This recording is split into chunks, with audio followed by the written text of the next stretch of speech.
Before this episode begins, I'd like to say that I will be heading to DinoCon UK on the 25th and 26th of July in Birmingham. So if you see me wandering around in my podcast t-shirt, come and say hello. I have bookmarks and pin badges to give away as well. I'm really looking forward to it, and I'll see you there.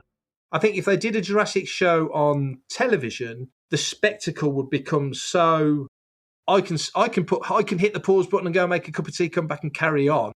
It's the difference, to me, being an old fart, it's the difference between listening to a song you love on the radio and you can't hit pause, or listening to it on cassette when you can hit pause. Hello and welcome back to The Pirates Don't Eat the Tourists. Rounding out my little duology of winter specials, I'm exploring fandom and looking forward to the future of Jurassic, what it could become, how it might evolve, and what lessons it can take from other major franchises. Joining me in that endeavour is someone who is steeped in the ever-expanding universe of Star Wars, writing for an entire constellation of official and fan outlets. Please welcome to the show, Mark Newbold. Thank you so much for joining me today. How are you? I'm very well, thank you. Thanks for the invite. Yeah, that's fine. So to kind of start us off, I was wondering, people who might not be familiar with your work, if you just mind giving us a little quick introduction to yourself. Yeah, well, being predominantly a Star Wars guy, but also hooked into all the sort of ILM connected stuff, I started, because I'm very old now, back in the 80s writing fanfic as a kid, and then moving into online fandom in the mid-90s. And then sort of moving on with that into official stuff like Star Wars Insider magazine. I now write for ILM.com and SkywalkerSound.com. Written for StarWars.com. I'm a Trekkie as well, so written for StarTrek.com, Star Trek Mag, Nice. write for Starburst magazine, and various other magazines over the years. So lots of sort of stuff like that, which is great because it expands the palette. Because most of my day-to-day stuff is the Star Wars related thing. But it's really great doing a bit of Starburst or ILM because then it can open up into other avenues, including, of course, Jurassic. Yeah, and I mean, I have to ask, are you actually a fan of Jurassic Park? Oh, massively, yeah. Yeah. Do you remember the first time you saw it? Yeah, very well. It was 1993, obviously. I was on holiday in Orlando, so it would have been the June. And because at that point of time, Star Wars was on a bit of a down period, so the interest had sort of turned more to Trek than anything that ILM was doing, because I was sort of collecting the Lucasfilm magazine at the time, so they kept you very hooked into what ILM was getting on with. And I was a Spielberg fan as well, so anything Spielberg's going to catch my eye. And knew that Jurassic was coming, and being an Empire magazine subscriber, they'd made a big deal about it. And so, fortunately, saw it in the States with a very rowdy crowd. And it was special. I remember it very well because I ordered popcorn, thinking it was going to be like our popcorn, nice and sweet, and took a mouthful, and it was salty popcorn, which did not impress me at all. But hey, have you kept up with the series as it's kind of evolved? Oh, absolutely. I mean, I'd read the book before I saw the film, so I'd read the novel back when I had time to read books. I never seem to have time to read books these days. But so I'd read the novel, which obviously is quite different to the film. Yes. And then I remember heading down to Leicester Square to see Lost World in '97, and weird memories of sitting in McDonald's and my friends sort of looking at the ticket going, we had a 12 o'clock screening and it's 1 o'clock, we've missed the screening, and they let us into the next screening, which I thought was very cool for opening day. And saw Jurassic 3 just at the local cinema. And then of course when Jurassic World starts and that whole sort of chain of things begin. Again, it was 2015, so it's the same year as Force Awakens, another ILM. Well, they're all ILM. So the interest and the connections, a lot of the same people worked on both productions, and so there's a great overlap there. Yeah, and you mentioned about working and writing for ILM.com, and you recently interviewed David Vickery. How was that? Chatted to him about. Have you talked to him prior? No, first time, time, and he was so cool because he's another Brit, and he was just so easy to talk to, and really. I think with a lot of the behind the scenes guys, and luckily with what I do with the magazine, with Inside, it was sadly it's finishing fairly soon, but with Inside, a lot of the interviews tend to be with the actors, it's the on-screen people. But with things like ILM.com and with my site FanthaTracks, we try and speak to more behind the scenes people, and they don't always get interviewed, and yet their work, they being folks like David and the teams that he's sort of overseeing, that's the stuff that people tend to remember as much as great snappy banter or great character moments. Yeah. It's those amazing sequences. And obviously in the latest film, in Rebirth, the scene with the T-Rex by the river with the boat, he goes into great detail on how they did that. And it's mind-blowing. I mean, we've all got a fairly good eye for the visuals. We kind of know what we're looking at. But even then, when you learn that, the inflatable boat wasn't there, the trees weren't there, so much of it just wasn't there. The actor was there, but that was about it. Yeah. I think a lot of that was filmed in Lee Valley as well, which is even more funny. Oh, yeah. He seems really down to earth. And he's done a commentary for Rebirth as well with Gareth Edwards. I think because Gareth knows... he almost works backwards as a film director because he knows what the end result should be and really seems to help out the special effects. Oh, yeah. And I've seen it go from being a sort of fix-it tool and something that's like tacked on at the end to something that is as important, I think he says in that interview with you, as hair and makeup and stuff like that. Yeah. Oh, totally, yeah. I mean, especially with Gareth, because he's come from, the home doing it himself sort of realm on Monsters, where it was him doing pretty much everything. So he's got such a great grasp. And when he did Rogue One, ILM were hugely impressed with him, like crazily impressed with him, because they all spoke the same language. With a lot of directors, it's having to, not handhold, that's a bit patronising, but, they've got to walk them through the steps. That shorthand was right there with Gareth. Yeah. And that moved on, obviously, to the creator as well, which was criminally overlooked at award season, in my opinion. Yes. Just insane what they did on that. And then moving forward to this, knowing that the timescale was so short. And Gareth wanted, he loves practical. Who doesn't like practical? You look at those great, things that were built for the original film. Yeah. But there wasn't the time. Gareth's so conversant with visuals and digital. It made sense. And obviously they could turn it around in comparatively short order. Yeah. Because they didn't have any time for any pickup shot. No. Whatever they had by the end of shooting, that's what they had to work with. It's fascinating to see how he wanted the aesthetic to be consistent across the entire film, rather than try and put in those animatronics, which I know a lot of fans, and I'm sure of Star Wars films as well, love to have those kind of that tie back to the original. Yeah. And it's the palette as well. It's the filmmaker's palette. It's now the filmmaker has the choice if they want to do a great big Stan Winston 30-ton T-Rex built, they can. On the new Avengers Doomsday, they're building a lot of sets, and the actors are walking in, seasoned Marvel actors going, wow, we've never had sets like this before. It's usually just green and blue, which sounds a bit like Ewan and Hayden making the prequels going, wow, it's just green and blue screens. And then Ewan comes back for Obi-Wan Kenobi and they've built, that was stagecraft. That was different again. But, with what Gareth can do working in concert with ILM, gave such phenomenal. I'm expecting big things for that film when it comes to award season. The visuals of that were just, as you say, consistent and just so impressive. Yeah, and he has a real ability to create weight into characters as well. I was thinking of that T-Rex scene and almost the moment in Rogue One with Darth Vader's appearance towards the end. The weight of them arriving on the screen is just, because of the nostalgia and everything that's built into those characters that he has on the screen, that it's an inevitable ending. And it's just, he just waits. He just has an amazing ability to drag that out. Oh, so true. And Vader is the T-Rex of the Star Wars movies, if you like. That's a great analogy. Yeah. And obviously Gareth having done both, that's a fairly rare thing. I know Joe Johnston's done obviously Star Wars stuff, but never directed to the level that Gareth did with Rogue One. But there's that nice overlap then. Colin Trevorrow should have directed Episode 9, and that never came off either. But so there's a lot of overlap between the two. But ILM treat, and that kind of blows my mind, because obviously ILM was created to do Star Wars and then blossomed in the 80s to do all these other franchises. Really starting off with Trek was the first one that really connected, and Raiders and stuff like that. Stuff beyond what George said, we'll always do Stevens films if he wants us to. And then, Rother Khan comes along and it's like all of a sudden all these other things. But ILM consider Jurassic as much their thing as they do Star Wars, which only recently kind of was communicated to me in such a formal way. I was like, wow, it makes all the sense, because they've worked on all the films so far, but I'd never thought of it in those terms. Yeah, no, that's interesting, because they did those amazing documentaries on Disney Plus that were just so fascinating to watch. And I think Joe Johnston even directed the second. He did, series. And I think if I'm writing what I'm saying, that George Lucas, where he did a lot of the post-production for the original Jurassic, because Spielberg was off making Schindler's List. Yeah.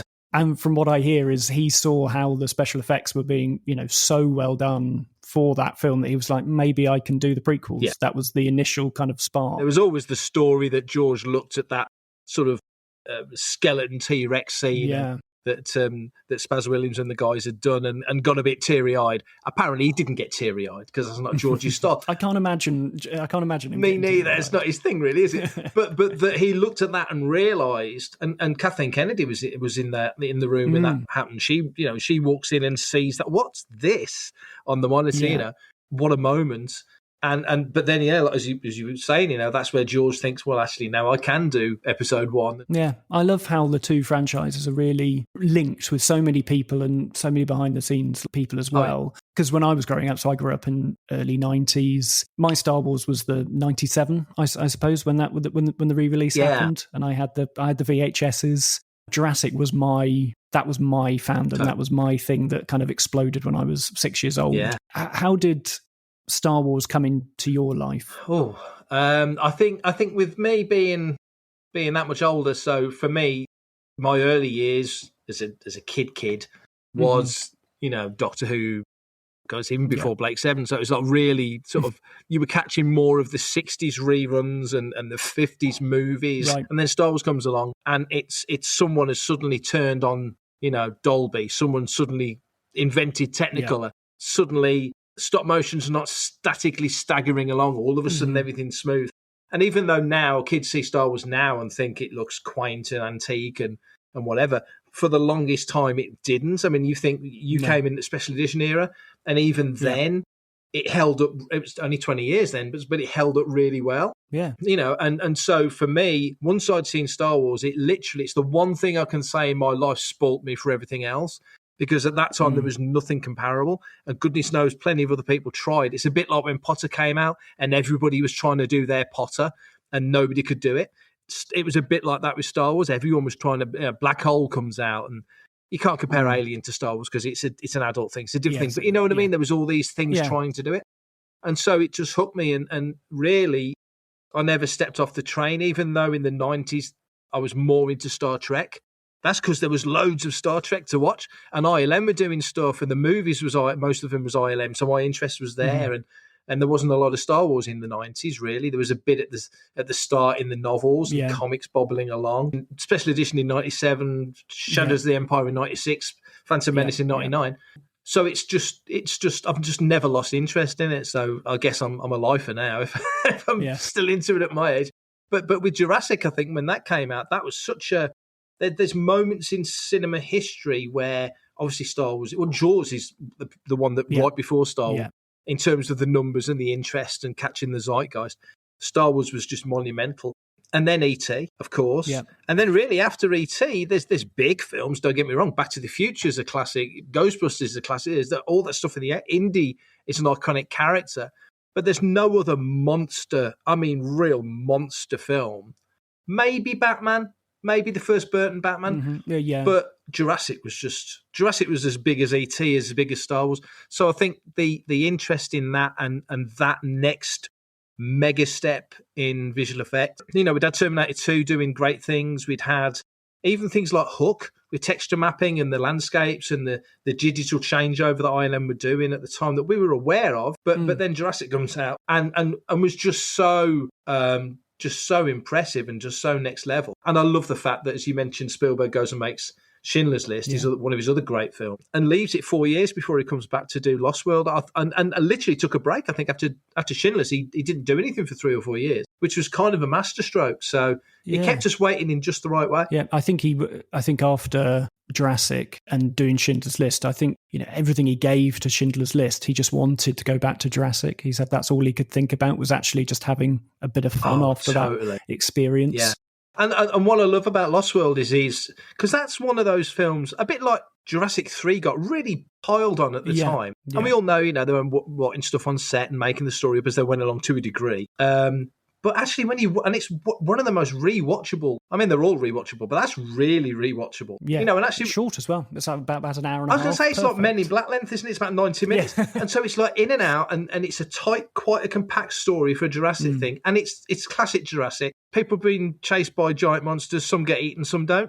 What else is Jurassic Park? Yeah, I know. I really like 3, but 2 got piled on because it's the Temple of Doom of that original trilogy, isn't it? It's quite dark. So, but I mean, that's got a big epic scale to it, and some of the visuals in that. Where are we? Nearly 28 years on, still hold up phenomenally well. Just think there's that special sauce that they managed to create, and I think when it all came back in for Jurassic World, I think there was a sheen to it that just didn't seem to kind of like bed in as well with, for me anyway. At that point, I've said this many times, but kind of the length of time between 2001 and 2015, cinema had changed too much, and my mind was still back in the early 2000s. I'm like, okay, we're just going to pick up exactly from where that film left off, and that's that style, that look, that's just going to continue. And then you've just got to check yourself really and go, oh, actually, there's a whole host of people that have probably never even seen Jurassic Park by this point, and they're coming in fresh, and that's their film. You saying that's a really interesting point, because I think with Star Wars, for example, as a comparison point, if a kid's getting into Star Wars now, if a kid got into, let's say, the same time, same year, Force Awakens, that's their first Star Wars film, and a kid gets into Jurassic through Jurassic World, which a lot of people did, obviously, what was it, 1.6 billion or something crazy like that.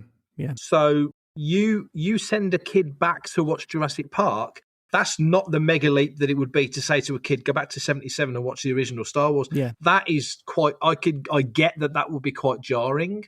Whereas Jurassic, the original Jurassic, I mean, all of them visually just phenomenal. But I think the original Jurassic would hold up ever so well. Yeah. If you said, right, you've seen that new Jurassic World, how good was that? Well, go and watch this. I think most kids would go away and be, just as blown away. Yeah, it's fascinating. I do love the links between kind of particularly Force Awakens year that came out, and they were both trying to do the same thing. They're both trying to re-energize the fandom and get everybody excited, and kind of telling a similar story to New Hope and to Jurassic Park, but with added flair and panaz and whatever they're both soft reboots. I mean, really, they are. Yeah, I mean, Lucasfilm would never admit that with Star Wars, but I've had a couple of people who work for Lucasfilm basically say, yeah, it's a soft reboot. Of course, it's a soft reboot. You need to and it was only 10 years for Star Wars. It was only 2005 since Sith. You'd had the Clone Wars in between, so it's not like we hadn't had stuff going on. But with Jurassic, there had been that break. There hadn't been a Battle at Little Rock. There hadn't been a Camp Cretaceous or any of that stuff. It was a complete stop, and then boom, it comes back. And that, I mean, Universal must have been thrilled to bits, and Kennedy Marshall and all those people when that thing goes and makes 1.6 billion, because by the end of the year, Force Awakens comes out and does silly money as well. So what a great year for both franchises, and sets off 2 new trilogies. I'm interested to see, because of that year, 2015, 10 years ago, where the trajectory of Star Wars went. And there's the link between Frank Marshall and Kathleen Kennedy, obviously being married. Yeah. I'm imagining that there are conversations going on at home. Oh, yeah. Frank Marshall because he's the one really shepherding the Jurassic series now, I think. What do you think Jurassic could learn from maybe the past 10 years of Star Wars? That's a very good question. I mean, Star Wars is different because Star Wars is a sandbox in that you can, you've got Levy making a new Star Wars film, and it's obviously set in the timeline, but it's not a prequel to anything. It's not a sequel to anything. It doesn't really use any characters that we know. It's the history of what's happened is the history of their world, if you like, but it doesn't connect to anything. So you can do a Star Wars film like that, and you can set it over there in that corner of the galaxy, and everything else can be happening over there, and it's fine. It's still Star Wars. It's not the same thing.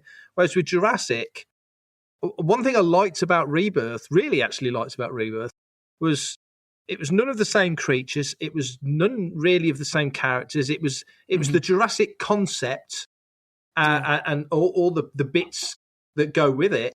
But it was fresh enough to still feel, and it was definitely made well enough to completely feel like a classic Jurassic. I've said that phrase a lot this year, classic Jurassic, but like a classic Jurassic film. And so for me, that worked really well. And I'm chuffed to bits that it made, the money it did. When in July, when that came out with Fantastic Four and Superman, I was convinced Fantastic Four was a $1 billion film. And I thought Superman would do very well. And I thought Jurassic might get a bit lost in the mix. I was certain the brand was going to take it to a hefty number, but not. I didn't think it would be the champ of the three of those in July. I really didn't. So I was thrilled to bits with that. But what could Jurassic learn? I like that they did the animated show. I wish it had had a bit more of a realistic looking aesthetic, if that makes sense. But I get that it was pitched more at kids, and that's certainly something Star Wars did with Resistance back in the day, and it really does it now with Young Jedi Adventures. There's other stuff coming. So Star Wars is a broader palette in that sense. One thing I think's not weirdly helped Star Wars, and this is going to sound weird because we've had so much good stuff, is live action Star Wars streaming on Disney Plus. Right. Because we haven't had a Star Wars live action film for 7 years, and now we've got Mandalorian and Grogu coming. Blimey, has it been that long? 7 years, 2019, wow. Yeah. So you've got Mandalorian and Grogu out in May, which can't not look like a big screen version of the TV show. It just can't, because they make the TV show so well. They look like cinema. Most of the new TV shows, they'll do like a premiere or a press screening thing down in London. So I'll travel down and we'll watch an episode of Ahsoka on the IMAX. And it's like, wow, it's mind-blowing. And yet you get home and, watch it on the telly. I think with Jurassic, because it's always been a tremendous spectacle, it is part... That's one thing I've got to say. One thing James Cameron does brilliantly with Avatar is that parts of those films feel like nature documentaries. Yeah. And I mean that in a very positive, complimentary sense. And Jurassic has moments, not much, but moments where you just sit back and go, wow. It's walking with dinosaurs. It's what's that show on Apple? The dinosaur thing. You know what I mean? Planet, it's that. It's moments of that where you just sit back and soak it up. Yeah. I think if they did a Jurassic show on television, the spectacle would become so. I can hit the pause button and go make a cup of tea, come back and carry on. Yeah. It's the difference to me, being an old fart. It's the difference between listening to a song you love on the radio and you can't hit pause, or listening to it on cassette when you can hit pause. It's grabbed your attention because you can't hit pause and walk out, do something else and come back. You watch a movie on television, you can pause, rewind, do whatever you want. If you're watching it at the cinema, if you need a wee, you're going to miss 3 minutes. So that's the difference to me. So I think Jurassic, whilst I know ILM and other effects houses, because it's not just ILM anymore, they've got to bring other houses, would smash it, and it would look amazing. And I've no doubt they get great cast. I'm sure if they said to Scarlett Johansson to come back and do a season of Jurassic Rebirth, the TV, she'd be like, yep. She'd do it in a heartbeat. I don't know whether that would actually help Jurassic as a franchise. That being said, I wouldn't say no. If they were doing it, I'd be all over it. So yeah, I've never really thought of it as that way, and as that ties into sort of what I think Rebirth did really well. And even though trailers show a lot of what's going on in the film, that doesn't really matter and doesn't seem to really impact the box office. It didn't impact the box office of Jurassic at all. Whereas I think just what you were saying then about those stories, the kind of Marvel stories, we've almost now become used to the stories, so we can see them on whatever format we like. Yeah. We know it works on the TV, so we'll just wait until Fantastic Four comes to Disney Plus, because I know I just want the story. I don't mind seeing it on a big screen. Whereas having the restriction and going, this is the only way to see a dinosaur in real size. Oh, totally. And I think there's an exclusivity to it not being easily accessible. Yeah. And so obviously going to go back to Star Wars. When that came out in 77, 78 here, really. We had to wait 2 years for Empire, but it wasn't on telly in between Star Wars and Empire. There was little Super 8 clips. There was little, clips you could get. It wasn't on video till October 82. So more people saw Star Wars and then went to see Jedi and didn't see Empire until that came out in 84, and didn't see Jedi if they missed it at the cinema and then missed the triple bill the next year until 86 when that came out. So the fact that you couldn't just pick up your phone and watch it, I could watch anything I want within 2 minutes. I could be watching it on my phone. The fact that you can't do that you've got to make the effort almost. And now we're just a lazy society now, because we're so used to everything being accessible. Just eat, my dinner's at the door in 10 minutes. It's that kind of world. Yeah. So, but I think for the older franchises, Jurassic kind of comes in at the back end of that. But the fact that you had to go to the cinema, you had to make a night of it, I mean, not that going to the cinema for 4 people these days is an affordable thing. No. It's really not. Yeah. So I think they've kind of made a mistake, they being the industry, have made a real mistake with the streamers by sort of making things so quickly accessible. You know, you mentioned Fantastic Four come out in July, and it's been on Disney Plus for like 3 or 4 weeks already, and it's only December. Yeah. You know, when Jurassic came out, you know, in June, May, or it was June, wasn't it? June of '93. You know, that wasn't on home video. No, well, I didn't actually see it at the cinema. I had to wait until, I think, 94 at some point, maybe even the August or September of 94. That's when I first was able to watch it, and kind of watched it until it, you know, fuzzy screen. Yeah, but that's I mean, the pirate era. I sort of some of us remember the original pirate era. You know, when it was the pre-certification stuff, and then you know you'd have a mate whose dad would work on the oil rigs, and they'd bring back some really shonky copy of Return of the Jedi with the heads at the bottom of the screen, and literally people who could talk, because it was filmed in Mexico, so we could hear the Mexican people talking in the crowd and stuff.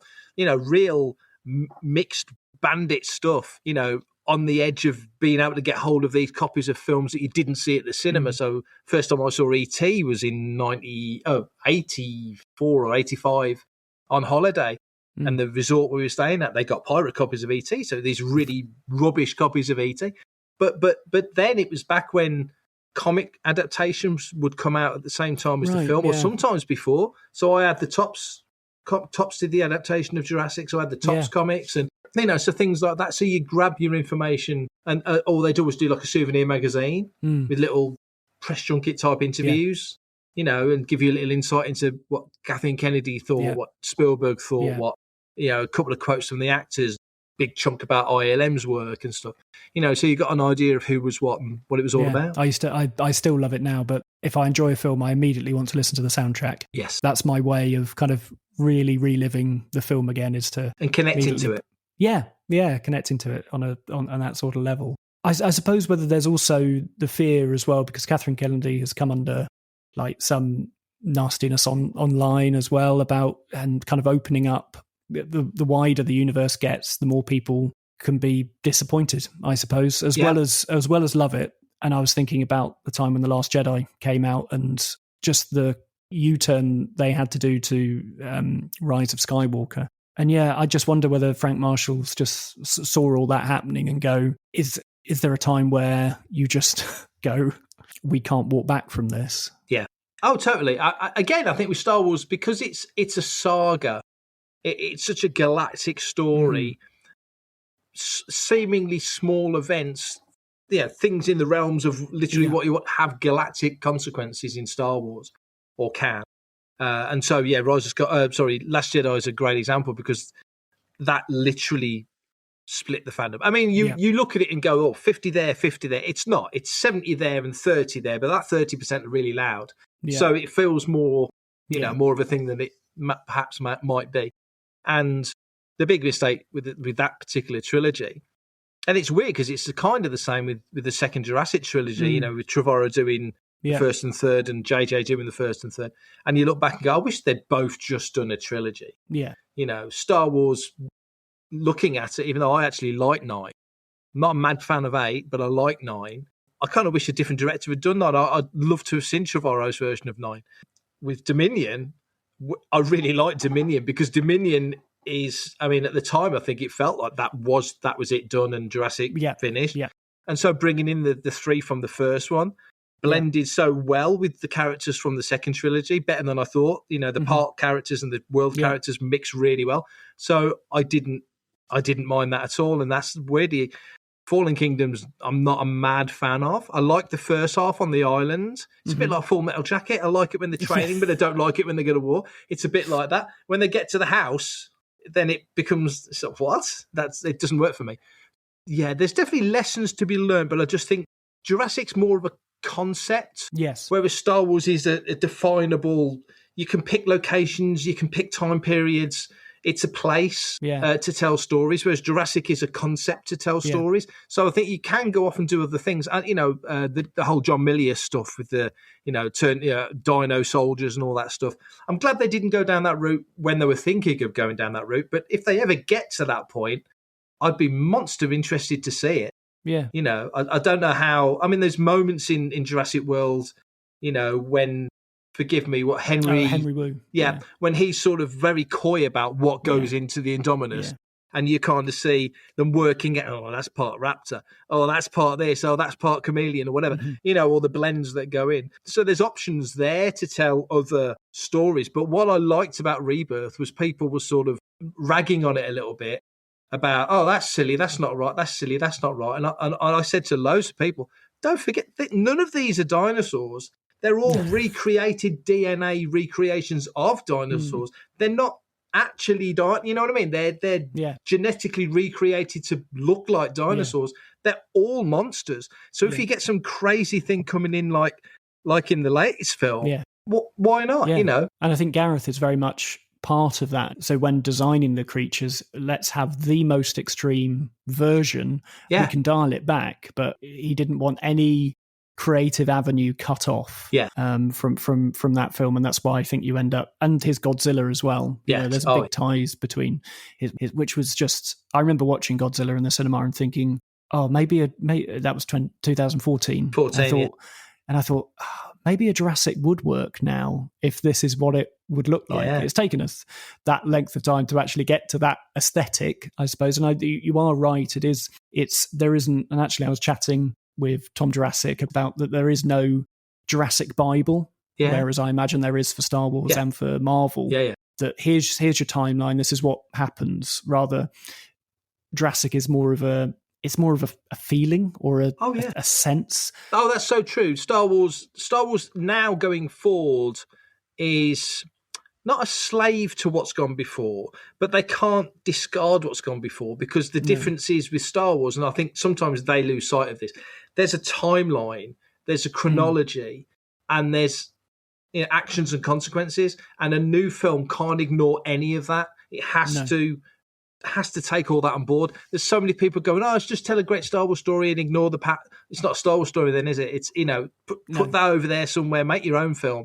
Star Wars has history and a logic, and it, that if you can tell a Star Wars story and you want to do that in that parameter, do it, and you can expand the boundaries of that, but it's got to fit into that. With Jurassic, I think it's as much about, you've mentioned aesthetic a few times, and I so agree with that. There's a sheen and a luster to Jurassic, and almost the emulsion of the film. You know, Spielberg wants to cut with Michael Kahn on print and celluloid. It's that kind of vibe. So as long as you can sort of adhere to that, and it still looks like, if you put a load of clips together from Jurassic and from Fallen Kingdom and then from Lost World and Jurassic 3 and Rebirth, and you put them all together, they should all just go pop, pop, pop, pop, pop, pop, and you shouldn't go, oh, that doesn't look right. You know, everything you should be able to put the Spinosaurus from 3 next to the Spinosaurus from Rebirth. I know the one from 3 is a lot bigger, but, you know, and put them together and not think, oh, wow, look at the difference in quality. They should just look like they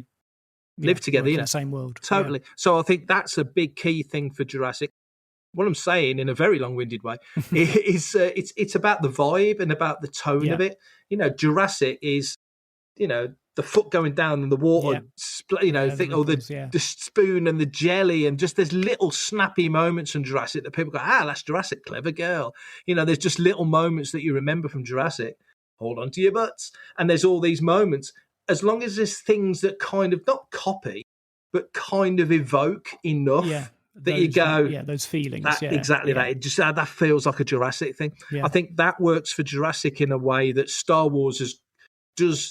It feels more constrained with Star Wars. It's not. We've got a galaxy to tell Star Wars stories. You can only tell Jurassic stories on Earth, but you can tell Star Wars stories anywhere in that galaxy. So it's not constrained at all. But sometimes people act like that these things are a barrier. It's like, no, these are a gift in Star Wars. And in Jurassic, I think similarly, you know, that's why I like Rebirth. It's just, it's pitching it out there a little bit, you know, the island before the island. I get the logic of that. I like that. And why would they destroy it? It's a tax break. It's why would you kill that thing? They spent hundreds of millions on it, you know, just let it eat the local fauna and leave it alone. No one's going back there. Of course, they go back there, you know. So I liked all of the contrivances of that. So for me, as a fan, I think and I don't know whether you're the same, as when I sit down and watch a new Jurassic, I want to be taken back to that moment when I first fell in love with these films. And I think Rebirth did that for me so well with, I don't know, starting with a helicopter that looked like the helicopter from Jurassic. Yeah. The music kicking in when they're setting off on the mission. Yeah. Just like it's those beats, or the Titanosaurs in the field and the big wide shot of them all parading through. I'm just like, those hit me in the moment of just like, this feels right. And I'm not bogged down by the story of it at all, really, because that is my feelings about it, and my experience of sitting in a cinema and watching it supersedes anything to do with story sometimes for me. It's all about, can you win me over in proving that you know what you're dealing with? Totally. Oh, totally, yeah. And there's a confidence when they get it right, and you can kind of almost sit back in your seat and these guys have got it, not in a patronising way. No. Not that I know better than they know, but it's like, these guys, they've got it in the pocket here. That I know this is going to be fun. And there's bits, like you say at the beginning of Rebirth, some character stuff.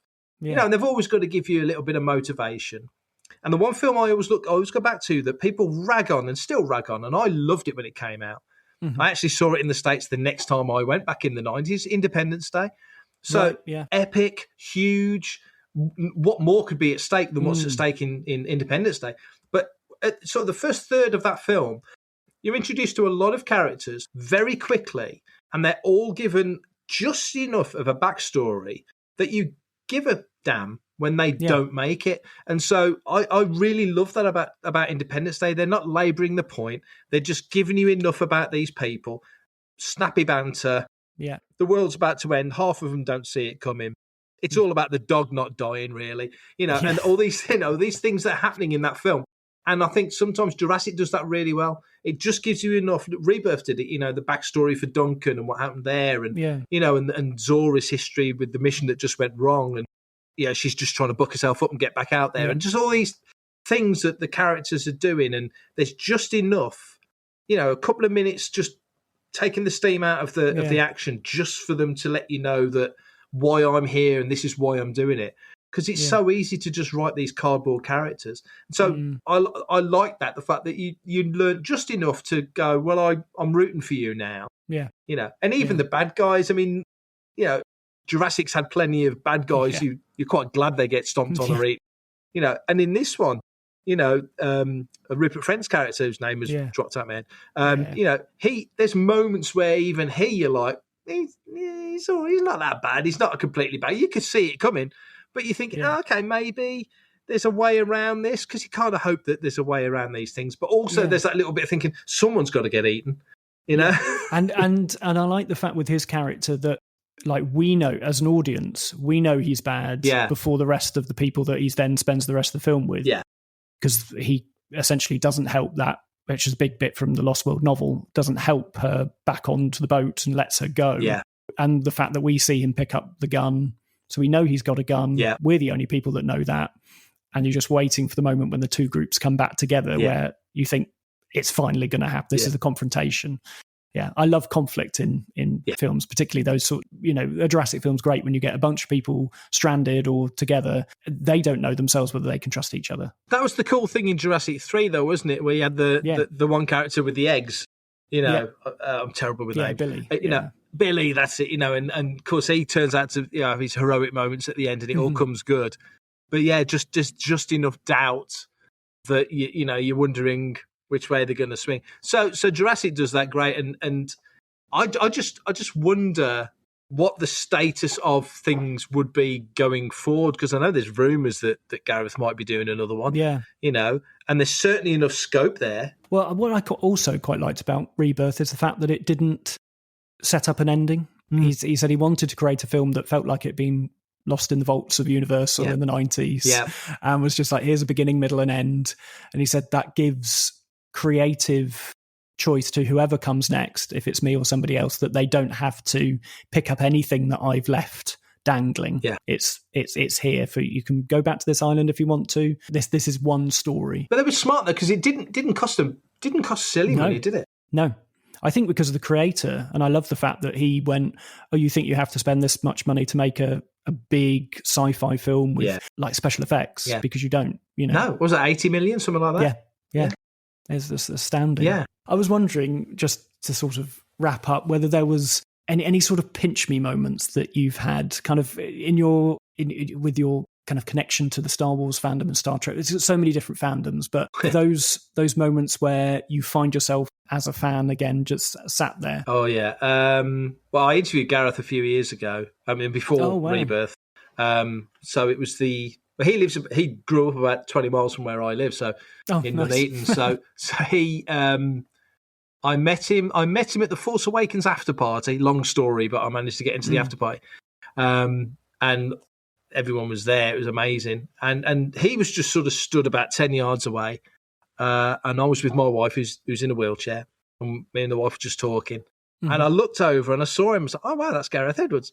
And then he looked at me, and Ruth went, "Do you know him?" I went, "Well, yeah, that's Gareth Edwards." She's got no idea who Gareth Edwards is, no idea. And she went, "Well, he's looking at you like he knows you." So I thought, blow it, I might as well go over and say that. So I wandered over. Oh, yeah, Mark from, I used to work on a site called Jedi News at the time. So it's Mark from Jedi News and Star Wars News. And we just started chatting, and we must have talked for about 15 minutes. And his girlfriend, I don't know, I think they might be married now, but his partner at the time, she came over and she was talking to Ruth and yada, yada. And we're just having a chit-chat, and I'm obviously knowing he's working on Rogue One. How's Rogue One going? Oh, yeah, it's going great. Yeah, we've got about 3 days of editing to go. I've got to leave this party early because I've got to get home early. I've got an early start to finish editing. Talk for 10 minutes, shakes hands, and off he goes. A couple of email exchanges in the in-between time for various things to do with Star Wars-related stuff. And then he did a screening of Rogue One in Nuneaton at the old cinema there, charity thing. And me and a couple of the folks from the site that I'm with now, FanthaTracks, went upstairs at the cinema and had a 45-minute interview with him. And that was one. And I've been very lucky over the years because I interviewed Irving Kershner, who directed Empire, and Rick McCullum, who produced the prequels. And I've interviewed a lot of people, so I've been very lucky. But it was one of those moments, certainly in relation to Jurassic, really the big one, years before we did Jurassic. Just to have a chat with the guy and he's so interested and so giving and like just explaining everything. And then when Rebirth came out, by now I'm writing for ILM.com. So we were trying to organise an interview for ILM with Gareth, which never quite came off. But obviously the David Vickery one did come off. But I put a tweet out after seeing the press screening of Rebirth, and Variety picked it up and started sharing it. And so Gareth's PA lady at Universal, I'd been conversing with her because his niece has got Angelman syndrome. And we on Fantha have done a lot of charity fundraising for Angelman's over the years. So he occasionally will sign posters and we'll just sell them at conventions and to raise money for it. So we were just organising some of that. And I shared the link of the Variety thing, and he wrote back and thanked us because apparently it had, helped. I don't know how that helped. So I'll claim a little part of that. But so there's been some communication with him over the years, which has been great because he's an easygoing. He seems like quite a down to earth person. Yeah, he'd be in on this. If there was three of us, this would be the same conversation. He wouldn't dominate it. You wouldn't. You know what I mean? It would just be a proper round robin conversation. He's very easy to talk to. Yeah. Well, I'll have to work on that. Yeah. So what are you excited about for 2026 in terms of Star Wars or anything? Oh, really? Anything. I'm where are we now? 26. So Mando and Grogu's out on the 22nd of May. So obviously very much looking forward to that. I'm personally hoping to get to the States in the summer for the Lucasfilm summer picnic, which I've never been to. So I'm trying to sweet talk somebody into making that happen. I usually go to New York Comic Con in the autumn and haven't been for a couple of years. So it's the 20th anniversary of Comic Con. So I really, really want to go to that. But the thing that might stop that is that me and my wife are going to Orlando in September. So it might not be doable. I might not be the most popular person in the world if I do that. But yeah, just looking forward to another. A lot with the website I do is very busy and there's lots going on there, which I really enjoy. Writing for ILM is a joy because, as I say, I've done a couple of articles about Andor this year. I wrote a piece about Thunderbolts. I also write for Skywalker Sound, so I'm just doing a piece about Zootopia 2. And there's, we do vintage stuff, so I've got a piece on Back to the Future coming up. So there's all sorts of different things that we work on there. So it's a nice mixed palette of things, and it's not just Star Wars. Yeah. Which is why I don't write so much for Starburst now, but But with the previous editor, I used to do a bit more, and it was quite varied. And I like the research. I like digging into things. I do enjoy that. So, and again, with ILM doing the David Vickery piece, and I know that they're pushing hard with the Oscar push for that. It's interesting. It's nice. It's nice to my day-to-day bread and butter is the Star Wars stuff, but it's nice to filter off because that ILM connection is so broad and sort of as a foot in so many camps. It's just constantly evolving, and they're always pushing themselves to be better. Next show is going to be better than the one before. Yeah, and they really love the history of it. And I love the history. Like being in fandom, I appreciate the history of the fandom that I'm in, and the lineage of that. And the folks come and go because that's life. But there's a pattern. There's a sort of a roadmap of that which I enjoy and appreciate. And ILM are the same. They say they go back to. I mean, really, strictly speaking, on Star Wars, they wouldn't even call ILM, but it was ILM. And a lot of those guys did Close Encounters. You could kind of consider that ILM, but it's not really. But there's all these different things that connect. Yeah, I do enjoy that. So 26, I think it's going to be a good year. I mean, like this year, it'll go like that. I can't believe it. I can't believe it. And it'll be the 50th Star Wars, which will be. I'm looking forward to, because I've never seen any of the originals on the big screen, so I'm very much looking forward to a re-release. I won't spoil any of them for you. Don't worry. No. Fab. I was wondering how people can find you online, if indeed you want them to. Oh, I'm open to abuse. It's fine. You can generally find me at FanthaTracks, so FANTHA Tracks CKS. So at FanthaTracks.com, which is where the website is, and all the socials are at FanthaTracks. But if you want to find me, I'm also a Hitchhikers fan, so you can find me at Prefect, PREFECT, Prefect_timing, and that's me on all socials as well. Fab. Well, thank you so much for joining me today, and have a great 2026. I will, and you. Thanks for this. I really enjoyed it. A big thank you to Mark Newbold for giving his time to chat to me about Rebirth, Star Wars, pirate VHSs, and everything in between. I had a great time, and I think what he says about Jurassic and that issue it might face going to the small screen and losing that special quality that the cinematic experience has, it's a real double-edged sword, I think, having your cake and eating it, being a fan where the streaming is concerned. I'd love to hear your thoughts about all we discussed, so please head over to @JurassicPiratesPod on Instagram to follow the show, and also there you can keep updated with my plans for 2026. In a couple of weeks, I'll be putting together a special launch episode for the new season, but I can reveal that it will be about the literary journey of the prehistoric past. Starting with Jules Verne's classic Journey to the Centre of the Earth, taking in Edgar Rice Burroughs, Arthur Conan Doyle, Dinotopia, Anne McCaffrey, Ray Bradbury, right through to Primitive War and Into the Mist by Lee Murray, a new story for me. It's going to be a lot of fun reading all these stories and getting some great guests, old and new, onto the show as well. But until then, I'll just say thank you so much for listening. Happy New Year again. And I'll be seeing you soon.